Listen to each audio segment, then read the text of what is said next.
help desk software, payment software, email marketing tools, CMS and blogging tools, SEO tools, deal management tracking, pipeline tracking. You don't need more tools to get more out of your business. You just need HubSpot.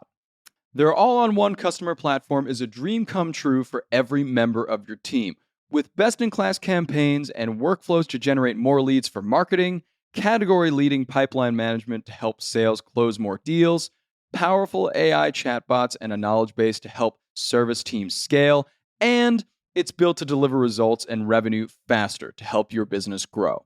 So dump the disconnected tools and the chaos that comes with them. Discover what HubSpot's all-on-one platform can do to streamline your business.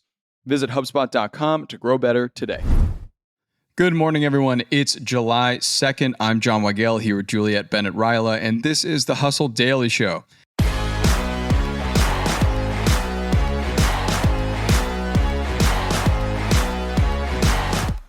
Today, we're back with our failed product series, and this time we're going to 1995 to discuss the brief lifetime of Microsoft Bob. Bob was a user interface change that altered the Windows desktop into a cartoon house filled with little assistants like Rover the dog and William Shakespeare himself. So, what was the public response, and did any of it live on to this day? We'll find out right now.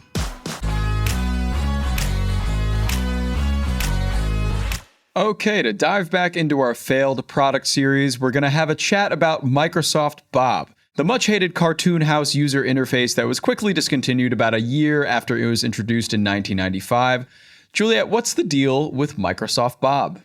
Well, Microsoft Bob, I don't know. I mean, it's kind of great when you look at it today, but the whole idea was that it would be a user interface for Windows that would be easier to use if you were someone who was unfamiliar with computers or someone who was put off by computers.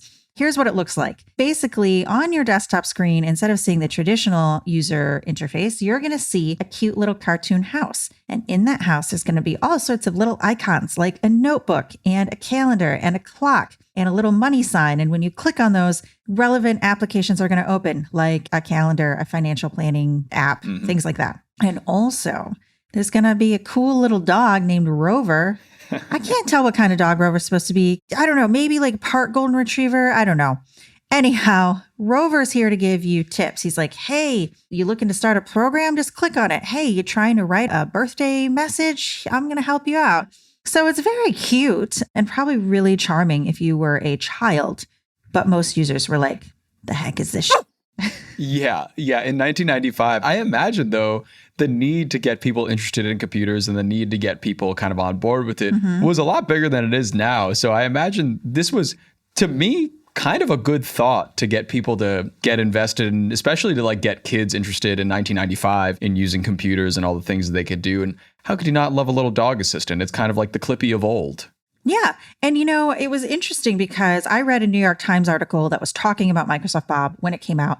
And it was talking about it was clunky, inconsistent, irritating, and looked as though it had been designed by an aesthetically challenged sixth grader. Like, not kind at all. Not kind. But when I find people who are like, actually, I liked Microsoft Bob, they were people who would have been children then. And it was kind of fun because it was like, I can customize my little house. I could talk to this little dog. And it wasn't just a dog. You could actually, there were several characters that you could have be your assistant. I would have been a small child around that same time period. And my mom never let me go anywhere or do anything for summer break. And so I would truly spend my summers just sitting on whatever Windows PC. My dad worked in IT, whatever he had brought home and whatever was on it. And sure, there was a lot of Doom that was played in my house, a lot of Minesweeper. Oh, yeah. But sometimes I would be so bored that I would just change the color of everything on the desktop and look at all the screensavers. That is how boring my childhood summers were. We did not have Microsoft Bob, but if we did, I'm going to guess I would have been using it. You would have been really happy. Yeah. I imagine that it was kind of targeting children, but at the same time, you have two kind of people logging on to a PC in 1995. Either a child or somebody who's just looking to actually get some work done and now is greeted by a dog. Right. Like, hey, what can I help you do today, sir? So I think that like definitely there is a warranted feeling of rage and anger at that and having to kind of click a notebook in order to take notes or kind of talk to William Shakespeare in order to get done what you got to do that day, you know? So that's fascinating. But why in your mind was it kind of discontinued? Because you see this New York Times article, obviously like people hated it and it was kind of lambasted in the press. But what was the reason for it getting discontinued and them changing back to a regular old desktop? People just didn't like it. They didn't use it. Initially, it cost something like $99, which I think would have been a lot for the time period to have this additional piece of software. Then it was included for free, I think on gateway machines, if I remember this correctly. Wow. And it's just like people still just didn't use it. So, into the Microsoft graveyard it goes. I guess so. But it only lasted for a year. It ended in 1996, right? Yeah, it did not last long. Interestingly enough, if you want to read more about it, one of the other reasons that it just didn't work was not only was it irritating to use and too cutesy, like people found it was patronizing, but it also actually used a lot of power from the computer. So here you are, you have this like cutesy little environment that's irritating to use. And also your computer isn't powerful enough to run it. And it's like, that's the sort of stuff that I think today we would expect from a AAA game or like, I don't know, Ableton or some like big music, not a cute little house that lets me open up word processor. So Melinda French Gates, then Bill Gates' fiance, before she was, a big time philanthropist and a well-known figure, was a manager at Microsoft. And she actually helmed this project. And you can find interviews with her talking about like, it required more computing power than most people had. Wow. It's too cute. Here's all the reasons why it just did not go anywhere. And is there anything we would use today from Microsoft, Bob, that came out of this project? Glad you asked, because there are two very significant things, I think, that came out of the Microsoft Bob project.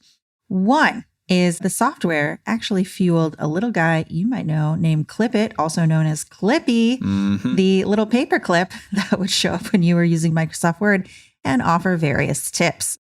I think Clippy was like the right amount of cute Microsoft avatar. Yes. And you could also tell Clippy to go away. It kind of nestled right in the corner. And then if you wanted him to leave, you could just like click on him and he'd be like, bye-bye. So it was the right amount, kind of. Yeah. Ditched the whole house, kept a paperclip.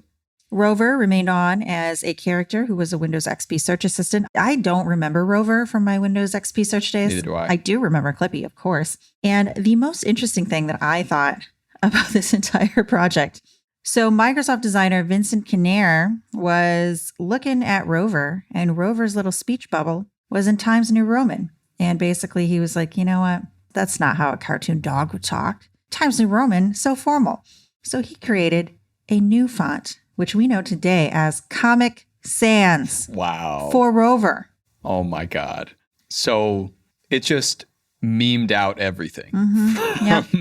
Since 1995, Clippy, Comic Sans, everything we have gotten from this has been just absolutely memed to death, and I love it. Yeah, and what's wild too is Comic Sans wasn't ready at the time that Microsoft Bob launched. So it actually appeared in a later font pack and in a Movie Maker program. It was never really intended to be this font that we all used all the time, but that's what happened. It was supposed to be a cartoon dog font, but now it's everywhere and people hate it, which I think is maybe a little unfair, because if you think about it in terms of this is how a cartoon dog talks, it's actually not that inappropriate. Yeah. If that's what it was meant for originally, then it makes a lot of sense to me.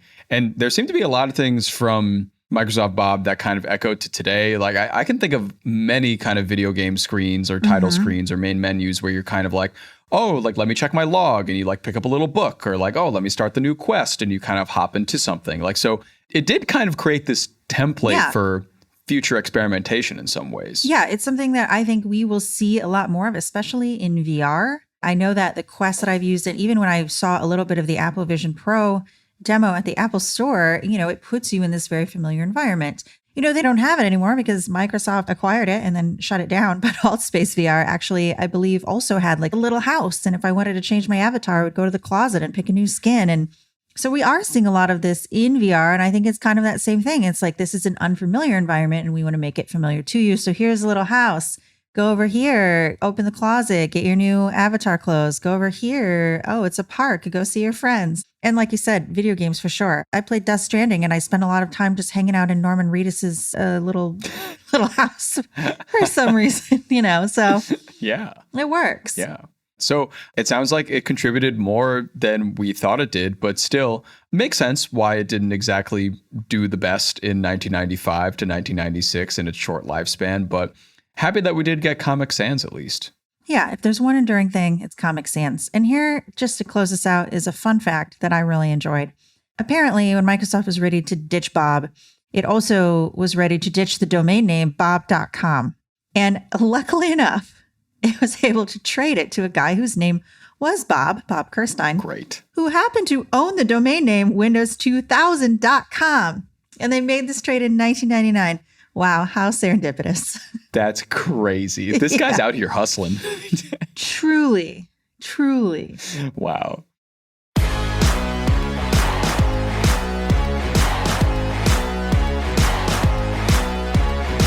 All right, that'll do it for us today. Thanks for tuning into the Hustle Daily Show. We're a proud part of the HubSpot Podcast Network.